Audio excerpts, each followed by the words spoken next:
ప్రభుత్వ మద్యం దుకాణాలు ఎత్తేసి అంతా ప్రైవేట్మయం చేశారని ఏపీ మాజీ సీఎం జగన్ ఆరోపించారు. జగన్కు మంత్రి లోకేష్ కౌంటర్ ఇచ్చారు. వైసీపీ హయాంలో జరిగిన లిక్కర్ స్కామ్లన్నీ త్వరలోనే బయటకు వస్తాయన్నారు. ఏ గ్రామంలో చూసినా బెల్ట్ షాపులు, ఎమ్మెల్యే దగ్గరుండి ఆక్షన్ పాడిస్తూ ఉన్నాడు. 2 లక్షల 3 లక్షల నీ ఇష్టం. ఆ 2 లక్షలు కట్టడానికి పోలీసులు సపోర్ట్ చేస్తారు, దగ్గరుండి మద్యం అమ్మేట్టుగా. ఎంఆర్పి రేటుకు వాళ్ళు కొనుక్కుంటారు, ఎంఆర్పి రేటు ప్లస్ వీళ్ళ ప్రాఫిట్ వేసుకొని వాళ్ళు అమ్ముతారు. ఏ గ్రామంలో చూసినా కూడా, ఏ బంకులో కూడా ఈరోజు మద్యమే కనిపిస్తూ ఉంది. మొట్టమొదటిసారిగా గవర్నమెంట్ నడుపుతా ఉన్న మద్యం షాపులను తీసేసి ప్రైవేట్ వాళ్ళని తీసుకొచ్చేసినారు.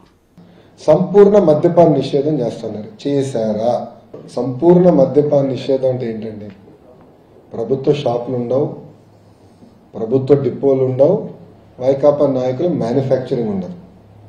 కానీ గత ప్రభుత్వం అన్నీ జరిగినాయి కదా, అన్నీ బయటకు వస్తాయండి. త్వరలో ఇన్వెస్టిగేషన్ జరుగుతుంది కదా, త్వరలో అన్నీ బయటకు వస్తాయి. మీరే ఆశ్చర్యపోతారు, ప్రజలే ఆశ్చర్యపోతారు.